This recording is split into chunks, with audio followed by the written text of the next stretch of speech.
A dynamic model of a robot or combined Newton and Langarian equation. So, ito yung pagkuha ng joint velocity, no? Isa to sa pagkuha ng joint velocity.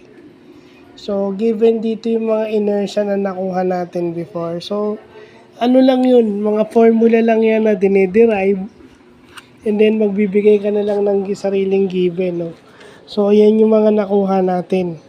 So, ganun pala ka-complicated yung robot pagdating sa velocity, lalo na yung sa torque, using this dynamic model kasi combined yung long Newtonian at saka Langarian equation.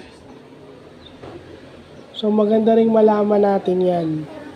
Part yan ng ating pag-aaral sa robotics. Ang torque ng robot is hindi basta-basta. May inertia, may gravity, may final torque, may total torque. Meron ding torque para with respect to a certain payload. Hanggang dito, ito yun, dami. So, yan lang yun. Yan yung reel natin ngayon.